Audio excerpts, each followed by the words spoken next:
এই পুরো সংকট নিয়ে ইসরায়েল হামাস যুদ্ধ শুরু হওয়ার পর থেকে এ পর্যন্ত এই যুদ্ধে ইসরায়েলের ভূমিকা, আমেরিকার ভূমিকা, যুদ্ধের বিরুদ্ধে সারা দেশে যে বিক্ষোভ প্রতিবাদ এবং যা যা কিছু হচ্ছে প্রতিনিয়ত, সেগুলোর ব্যাপারে গণমাধ্যমের ভূমিকা নিয়ে অনেক কথা, অনেক প্রশ্ন আসে। বিশেষ করে আমেরিকার গণমাধ্যম বা পশ্চিমা গণমাধ্যম মোটা দাগে বললে, তারা আসলে এই সংকট, এই ঘটনা, এই অন্যায়, ইসরায়েলের ভূমিকা, প্যালেস্টাইনের ভূমিকা, হামাসের ভূমিকা, আমেরিকার ভূমিকা কতটা স্বচ্ছভাবে জনগণের সামনে তুলে ধরে। এই ব্যাপারটা কেন বারবার প্রশ্নবিদ্ধ হচ্ছে যে আমাদের সাংবাদিকতা, পশ্চিমা সাংবাদিকতা নিউট্রালিজম মেনটেন করতে পারছে কি পারছে না, যেখানে ফ্রিডম অফ স্পিচ কোনো ব্যাপার না। এই পুরো সংকট নিয়ে ইসরায়েল হামাস যুদ্ধ শুরু হওয়ার পর থেকে এ পর্যন্ত এই যুদ্ধে ইসরায়েলের ভূমিকা, আমেরিকার ভূমিকা, যুদ্ধের বিরুদ্ধে সারা দেশে যে বিক্ষোভ প্রতিবাদ এবং যা যা কিছু হচ্ছে প্রতিনিয়ত, সেগুলোর ব্যাপারে গণমাধ্যমের ভূমিকা নিয়ে অনেক কথা, অনেক প্রশ্ন আসে। বিশেষ করে আমেরিকার গণমাধ্যম বা পশ্চিমা গণমাধ্যম মোটা দাগে বললে, তারা আসলে এই সংকট, এই ঘটনা, এই অন্যায়, ইসরায়েলের ভূমিকা, প্যালেস্টাইনের ভূমিকা, হামাসের ভূমিকা, আমেরিকার ভূমিকা কতটা স্বচ্ছভাবে জনগণের সামনে তুলে ধরে, কতটা চেপে যায়, কিভাবে এই সংকটটাকে দেখানোর চেষ্টা করে, কাদেরকে কিভাবে দায়ী করার চেষ্টা করে, সে ব্যাপারে এই গণমাধ্যমের সমালোচনা আছে। আর গণমাধ্যম তো আমেরিকার বাইরের কিছু না। আমেরিকার রাজনীতি যে শক্তির দ্বারা নিয়ন্ত্রিত হয়, গণমাধ্যম ঠিক একই শক্তির দ্বারা নিয়ন্ত্রিত হয়। ফলে গণমাধ্যমের খুব বেশি কিছু করার হয়তো থাকে না। তার মধ্য থেকেও আমেরিকার গণমাধ্যম অনেক কিছুই করে। ব্রিটেন সহ ইউরোপের বিভিন্ন দেশের গণমাধ্যম অনেক কিছু করে। তার চেয়ে অনেক বেশি করে যেমন আল জাজিরা বা আরও কিছু মধ্যপ্রাচ্য বা মুসলিম পরিচালিত কিছু আপনার সংবাদ পোর্টাল আছে, তারা নানানভাবে জিনিসগুলো তুলে ধরার চেষ্টা করে। গণমাধ্যম, সামাজিক মাধ্যম দুটো আলোচনা আলাদা করে করব। আমি শুধু গণমাধ্যমটা শুরু করতে চাই। ডক্টর গোলাম মাব্বর, আপনি বিশ্ববিদ্যালয়ের শিক্ষক, কিন্তু এই সব ঘটনাক্রম প্রতিনিয়ত দেখেন, মূলত গণমাধ্যমে দেখেন, সামাজিক মাধ্যমেও দেখেন। আপনি এগুলো নিয়ে পর্যালোচনা করেন, বিশ্লেষণ করেন, গবেষণা করেন, পড়াশোনা করেন, অনেক বেশি জানেন। গণমাধ্যম আপনাকে কতটা সাহায্য করছে এই পুরো ঘটনার আদ্যোপান্ত সবকিছু ভিতর বাহির বোঝার ক্ষেত্রে? ধন্যবাদ। আসলে তার আগে আমি একটু বলে নিতে চাই জো বাইডেনের ব্যাপারে। আপনি জানেন আমি নিজে একজন ডেমোক্র্যাট এবং ডেডিকেটেড, কমিটেড ডেমোক্র্যাট। আসলে আমিও চেষ্টা করেছিলাম যে এটা, অনেকে আমরা বলছি এটা প্যাকেজটা বোধহয় এইভাবে হবে, দুইজন মন্দ লোক আছে, ওই মন্দের ভিতর ভালোটাকে যে আমরা কিভাবে পিক করব। I try to sell it. আমি নিউ ইয়র্কেও বিভিন্ন মুসলমানদের পার্টিকুলার আমি কথা বলেছি, আমি ফিনিক্সে গিয়েছিলাম, এর মধ্যে ওখানেও কথা বলেছি, আমি আরো কয়েকটা কনফারেন্সে বা এখানে নিউ জার্সিতে অনেকের সাথে কথা বলেছি। আমার কাছে কেমন যেন মনে হচ্ছে মানুষ কিন্তু অলরেডি মনে হচ্ছে একটা ডিসিশন নিয়ে নিয়েছেন যে নো নো নো ভাই, না, কি করবে ফরমার প্রেসিডেন্ট ট্রাম্প যদি আবার ক্ষমতায় আসলে, সে আমরা জানি খারাপ, এর থেকে তো এইরকম জঘন্য কাজ তো করে নাই, যেভাবে নির্বিচারে মানুষকে অর্ধাহারে অনাহারে অস্ত্র দিয়ে কোথাও যেতে পারবে না, সব দিক দিয়ে চিজ করে রেখে, ইভেন যে আপনার সমুদ্রের মধ্যে যেটা করতে হচ্ছে সেখানেও তাদেরকে ক্লিয়ারেন্স দিতে হবে, বললো যে এর থেকে খারাপ আর কি হতে পারে। আমি সেল করতে পারি নাই কিন্তু এটা, বুঝছেন। এখন যেটা দেখুন অন্য ব্যাপারে যে আপনার সোশ্যাল সেফটি নেট বা ইকোনমি, এইসব ব্যাপারে কিন্তু আসলে জো বাইডেনের যতটুকু অর্জন এর কিন্তু ধারে কাছে উনি নেই। এবং সবচেয়ে দেখুন উনি 4 বছর কিন্তু প্রেসিডেন্ট ছিল ফর্মার প্রেসিডেন্ট ট্রাম্প, কোনো ধরনের কোনো কিন্তু প্যাকেজ দিতে পারেন নাই। আপনি মেডিকেয়ার কথা বলেন, অ্যাফোর্ডেবল কেয়ারের কথা বলেন, সবকিছু এগুলো এগেনস্টে কিন্তু সে বারবার বলেছে, এখনো বলছে, কিন্তু সে তার ইমিগ্রেশনের ব্যাপারে তারই আছে, কিন্তু সেটা ক্ষমতায় যাওয়ার আগে সে বলবে না। আসলে তো কিছু নাই, সাবস্টেন্স তো নাই কিছু, তাদের অল্টারনেটিভ কোনো না, বলছে তো সবাইকে বের করে দেবে। তো এই হচ্ছে এই, কিন্তু তারপরও আমার কাছে ট্রাম্প বাইডেনের তুলনামূলক আলোচনা, ডক্টর গোলাম মাব্বর, ট্রাম্প বাইডেনের তুলনামূলক আলোচনা করতে গেলে নিশ্চিতভাবেই বাইডেন অনেক বেশি এগিয়ে থাকবেন। কিন্তু এই যে আপনি বললেন যে গাজায় এখন যা হচ্ছে 75 বছরের ইতিহাসে সর্বনিকৃষ্ট অবস্থা, এই অবস্থাটা বাইডেনের আমলে পড়ার কারণে আমরা তার সমালোচনা করছি। এটা ট্রাম্পের আমলে হলে কি পরিস্থিতি আরো বেশি খারাপ হতো না? সেই বিবেচনায় আমেরিকার বাস্তবতায় বাইডেন যা করছে তাতে করে তার প্রতি মানুষ কিছুটা সদয় হবে কিনা, এই লজিক গুলো আমি সেল করার চেষ্টা করছি, কোনো মতেই নেয় না। তা বলছে no no no, that's not, আমরা বুঝে ফেলেছি তার আইডিওলজি কি, আমরা বুঝে ফেলেছি সে কি ধরনের মানুষ, বিশেষ করে এই গাজার ব্যাপারে আর কি। So this is what the situation now. Media, আপনি দেখুন, মিডিয়া হচ্ছে আমার কাছে একটা সেক্রেট, কতগুলো ইনস্টিটিউশনের মধ্যে মিডিয়া হচ্ছে একটা ভেরি সেক্রেট ইনস্টিটিউশন। কিন্তু আমরা জানি যে ফেয়ার অ্যান্ড ব্যালেন্সড বলতে কি বোঝায়, এবং মিডিয়াতে আপনি দেখুন যে সবচেয়ে যে কাভারেজটা কারা দেয়, জার্নালিস্টরা দেয়। কিন্তু আপনি ফেয়ার ব্যালেন্স বাদ দেন, মিডিয়াগুলোর authentic মোগলরা কারা, কতটা মিডিয়াগুলো অথেন্টিক এবং এজেন্ডা তারা যা সেট করে সেটা কতটা ফেয়ার? শুনতে পাচ্ছি না আপনাকে। না, আমি এই যে বলছি মিডিয়াগুলো, এই যে স্ট্যাটিস্টিক্স গুলো দিল, 97 জি। দেখেন জার্নালিস্ট মেরে ফেললো, 92 বোধহয় হচ্ছে প্যালেস্টাইনের।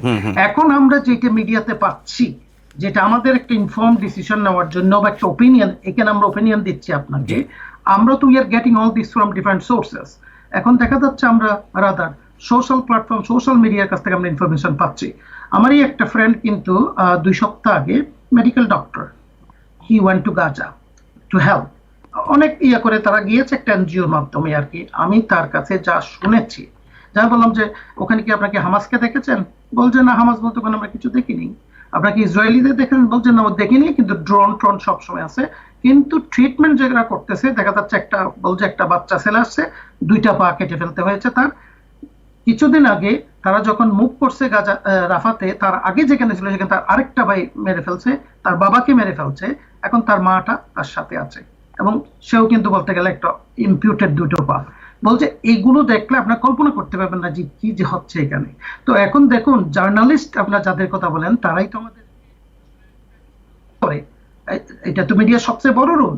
এর মাধ্যমে কিন্তু আমরা ডিসিশন গুলো, ওপিনিয়ন গুলো, পারসেপশন গুলো আমরা কিন্তু ক্রিয়েট করি। কারণ আমরা তো সবাই ওখানে কাছে যেতে পারছি না। যে এটা আমি বললাম যে আমার এক বন্ধু ডাক্তার গিয়েছে, আমি তো আর যেতে পারি না, বা আপনি যেতে পারেন না, কয়জন যেতে পারে? সো মিডিয়া আমি সেক্রেট এই জন্যই বলে একটা পবিত্র একটা জায়গা, কিন্তু সেইগুলো আমরা দেখি যে মিডিয়া গুলোকে কন্ট্রোল করে। আপনি ইভেন মাঝে মাঝে আমি সিএনএন এর কাছেও যে ইনফরমেশন গুলো পেয়েছি, বা আল জাজিরাতে আমরা যে ইনফরমেশন গুলো যদি চেক ব্যাক করে দেখি, there is a big difference. অথবা সিএনএন, আমি বলছি না মিথ্যা বলছে, সিএনএন দেখা যাচ্ছে ওই প্রসঙ্গটাকে এড়িয়ে অন্য একটা প্রসঙ্গকে কিন্তু ফোকাস করছে।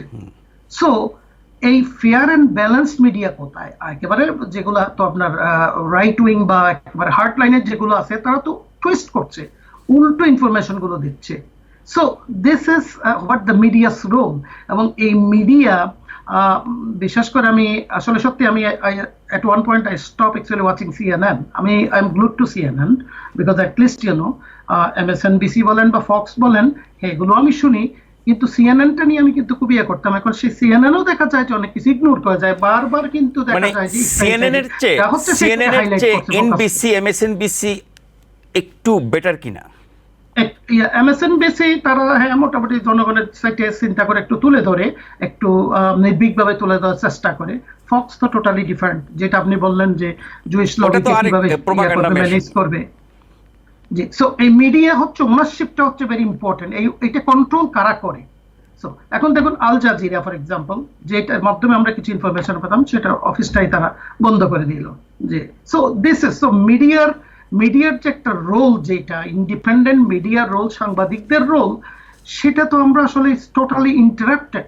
এবং সেগুলোকে বরাবরই কিন্তু তারা দেখা যাচ্ছে দিস ওয়ে দ্যাট ওয়ে তাদেরকে হার্ড টাইম দিচ্ছে, এবং they can not actually present the facts and evidences as it is, অথবা কতগুলো কিন্তু ইচ্ছা করে কিন্তু টুইস্টেড ফ্যাক্ট গুলো দিচ্ছে, এবং সেগুলো তো ক্ষতি আরো বেশি করছে আমাদের। না, একটা হতে পারে যে বিকৃত করা, অসত্য দেওয়া, আরেকটা হচ্ছে না আমি অথেন্টিক জিনিস দিচ্ছি কিন্তু আমার প্রেফারেন্স অনুযায়ী আমি দিচ্ছি, সবকিছু দিচ্ছি না। ইউ সেড ইট ভেরি এলোকুয়েন্টলি, যে আমি দিচ্ছি কিন্তু আমি পুরোটা দিচ্ছি না। সো দিস ইজ, আমি তো মনে করি তারা তো they are not journalist, they are doing disservice to themselves, disservice to their profession, disservice to the humanity. এবং as a result of this disservice, casualties হচ্ছে, যেটা কিন্তু সরি বলে কোনোদিন আপনি আনতে পারবেন না। এবং এই যে ডিসিশন গুলো নিচ্ছে যে গভর্নমেন্ট গুলো, যে কন্টিনিউয়াসলি এইডেড করছে, ইন্টেলিজেন্স দিচ্ছে, অস্ত্র দিচ্ছে, লিডারশিপ দিচ্ছে, so this are all based on the facts and evidences.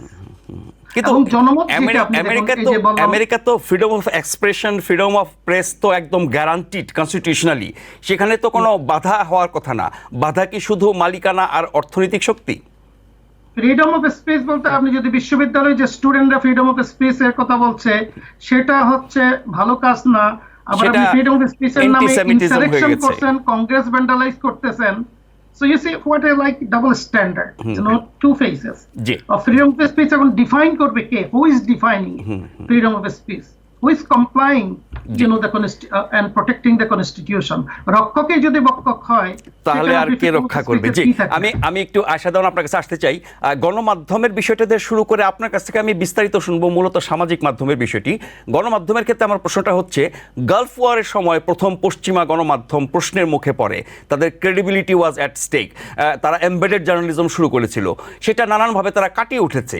এই গাজা যুদ্ধ কি আবারও তাদের ক্রেডিবিলিটি এবং রেসপন্সিবিলিটিকে প্রশ্নের মুখে ফেললো? সেটা শুধু গাজার ব্যাপারটা নয়, আমি এটার আমি একটু ডিপে যেতে চাই যে এই ব্যাপারটা কেন বারবার প্রশ্নবিদ্ধ হচ্ছে যে আমাদের সাংবাদিকতা, পশ্চিমা সাংবাদিকতা নিউট্রালিজম মেনটেন করতে পারছে কি পারছে না, যেখানে ফ্রিডম অফ স্পিচ কোনো ব্যাপার না, সরকার কোনো চাপ প্রয়োগ করে না, মিডিয়া হাউসগুলো কিংবা নিউজ এজেন্সিগুলো নিজেদের পছন্দ মতো নিউজ দিতে পারে। তো এখানে যদি আমরা তিনটে ব্যাপারকে একসাথে করি তাহলে দেখবো, একটা হচ্ছে যিনি সংবাদ করছেন তার নিজস্ব একটা পলিটিক্যাল ভিউ থাকে, তার যে প্রেফারেন্স, তার যে আইডিওলজি, সেটা কিন্তু ইনফ্লুয়েন্স করে, সেটা আপনি আমি আমরা সবাই এর বাইরে নই। তো সেই ব্যাপারটা কাজে আসছে একটা। দ্বিতীয়ত হচ্ছে তাদের যে প্রত্যেকটা মিডিয়া হাউসের একটা একটা সাইড ঘেঁষা হয়েই যায়, মানে কিংবা একটা পলিসি, ধরনের মানে ফাউন্ডেশন প্রতিষ্ঠানের policy, editorial policy, editorial policy থাকছে। পলিসি ছাড়াও যারা ওই টিমটিতে আছে কিংবা বাকি যে পুরো সংগঠনটি কিভাবে চলছে, অর্গানাইজেশনাল একটা যারা রান করছেন অ্যাডমিনিস্ট্রেটিভ ফিলোসফি থাকে, সেটা একটা ব্যাপার। তৃতীয়ত হচ্ছে যে এই ফান্ডিংটা কোথা থেকে আসছে, কারণ তাদের একটা বিরাট সোর্স তো তাদের ফান্ডিং, অ্যাড কালেকশন বলুন আর এমনি ফান্ডিং বলুন, এই তিনটের কম্বিনেশনেই একটা নিউজ মিডিয়ার নিউট্রালিটিটা ডিফাইন করে যে কতখানি আপনি নিউট্রাল থাকতে পারছেন, কতখানি আপনি পারছেন না। বাট এটা খুব সত্যি হলো নিদারুণ, যেটা দুঃখের ব্যাপার, যে আমাদের পশ্চিমা, আমরা বহুবার দেখেছি বহু মুসলিম জার্নালিস্টকে বন্ধ করে দেওয়া হয়েছে, কিংবা তার নিউজ, তার যে প্রোডাকশন আছে সেখানে তাকে রাখা হয়নি। এ ধরনের ঘটনা অনেক ঘটে। সবচেয়ে উদাহরণ মেহেদী হাসান। হ্যাঁ, মেহেদী হাসানের ঘটনা খুব বেশি পুরনো নয়, সেটা খুব এখনকার ঘটনা। এরকম কিন্তু অনেক সময় হয়েছে। এখন আমরা এগুলো নিয়ে অনেক আলোচনা করি, তখন হয়তো এত আলোচনায় আসতো না। তো এই যে ব্যাপারগুলো আছে, এটা কিন্তু শুধু গাজার ব্যাপারে নয়, পুরোপুরি সবসময় হয়েছে। এবং আপনি দেখবেন সিএনএন যে নিউজটি দিচ্ছে, ফক্স হয়তো একই নিউজটি দিচ্ছে, এখন যখন ট্রাম্পের হয়ে তারা এমন ভাবে সেটাকে ফ্যাব্রিকেট করবে কিংবা টুয়ার্ডস রিপাবলিকান শিফটিং করে কথাগুলো বলছে, একই জিনিসটা আমরা মানে ইন্টারনাল পলিটিক্যাল, সোশিও পলিটিক্যাল ব্যাপারেও একই ব্যাপার দেখি, ফ্যাব্রিকেশন। এবার আন্তর্জাতিক ব্যাপারেও একই ঘটনা ঘটছে। একই নিউজ যখন আসছে, আপনি একটা ঘটনাকে আল জাজিরা যেভাবে দেখাচ্ছে, অনেক সময় দেখা যায় তারা খুব এটা ব্রুটাল ট্রুথটাকে সামনে দিয়ে দিচ্ছে, কিন্তু সিএনএন যখন বলছে, সিএনএন এমন ভাবে ঘটনাটাকে প্রেজেন্ট করছে, সেখানে যে আমেরিকার হার্শ রোল কিংবা ইসরায়েল কিভাবে মানে অনৈতিক ভাবে ঘটনাটা করেছে, সেটাকে জাস্টিফাই করবার জন্য জার্নালিস্ট চেষ্টা করছেন, হয়তো সরাসরি বলছেন না, কথাবার্তা। তার মানে হচ্ছে যে শুধু অর্থনৈতিক প্রভাব না, রাজনৈতিক প্রভাবও কাজ করছে অবশ্যই। যেটা আমি বললাম যে আপনি রাজনৈতিক প্রভাবটাও বিভিন্ন লেয়ারে কাজ করছে, ব্যক্তিগত রাজনৈতিক প্রভাব কাজ করছে, প্রাতিষ্ঠানিক রাজনীতিও কাজ করছে, এবং প্রাতিষ্ঠানিক ব্যাপার। আমার হাতে 2 মিনিট সময় আছে, আমি 1 মিনিট করে সামাজিক মাধ্যমের কথা শুনবো। আয়শা দেওয়ান, আপনি বলেন, সামাজিক মাধ্যমে অবারিত সুযোগ, যা খুশি আপনি প্রচার করতে পারেন, বলতে পারেন, লিখতে পারেন, দেখাতে পারেন, সেখানে তো সত্য মিথ্যা যাচাইয়ের কোনো ব্যাপার নাই। এবং আমরা জানি যে মিথ্যাচার, fake news, distorted, AI generated কন্টেন্টের অভাব নাই। ফলে সামাজিক মাধ্যম বিকল্প প্ল্যাটফর্ম হিসেবে মানুষকে কি সাহায্য করছে না বিভ্রান্ত করছে? এটা দুটোই হচ্ছে। যেমন আমরা আপনি এতগুলো কারণ বলে দিয়েছেন অলরেডি, এআই, বিভ্রান্তিকর নিউজ, কিন্তু আরেকটা জিনিস আপনি জানবেন যে আপনি কোন টাইপের নিউজ ব্রাউজ করেন, কি দেখেন, আপনার সেটার উপর ডিপেন্ড করে কিন্তু আপনার অ্যালগরিদম বেস নিউজ গুলো আসে। এবার আপনি যদি অনেক বেশি ফেক নিউজ দেখতে থাকেন কন্টিনিউয়াসলি, আপনি তাই দেখতে থাকবেন এবং আপনাকে তাই ফিড করবে। তো এই ব্যাপারটা আমরা এখন সচেতন ভাবে আমাদেরকে স্ক্রিন করতে হবে, স্কিম থ্রু করে নিতে হবে যে আমরা কি দেখতে চাই, কি শুনতে চাই, নিউট্রাল কোনটা ফেক কোনটা রিয়েল নিউজ, সেটার মধ্যে কিন্তু এখানে একটা বুঝতে হবে। মনস্তাত্ত্বিক ব্যাপার আছে। আপনি যেটা পছন্দ করবেন সেটা নিয়ে আপনার সন্দেহ হবে না, আপনার মনে হবে যে এটাই ঠিক, আপনি মেনে নেবেন। যেটা আপনার পছন্দ না, সত্য হলো, আপনি সেটার প্রতি সন্দেহ পোষণ করবেন। এটার অ্যাডভান্টেজ নিয়েছে বলেই সোশ্যাল মিডিয়ার উপর এত প্রেসার আসছে যে এইসব ফেক নিউজ এজেন্সিগুলোকে বন্ধ করতে হবে। কোথা থেকে আসছে? কিন্তু আবার ভালো খবরও পাচ্ছেন আপনারা। যেমন আমরা এই ওয়ার্ক টাইমে বহু জায়গায় যেসব নিউজ কখনো মিডিয়াতে দেখানো হয় না, মেইন মিডিয়াতে, সেগুলো কিন্তু আপনি এইসব সোশ্যাল মিডিয়াতে পেয়ে যাচ্ছেন। তো নিউজ সোর্স, নিউজ আউটলেটও তৈরি হচ্ছে, কিভাবে নিউজগুলো হচ্ছে।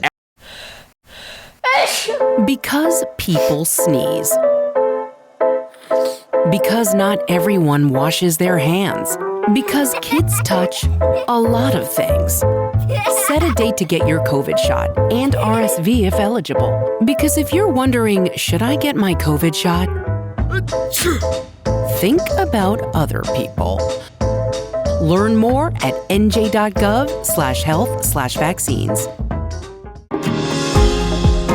নিউ ইয়র্ক থেকে সম্প্রচারিত TVN 24 টেলিভিশন বিশ্বজুড়ে বাঙালির কণ্ঠস্বর।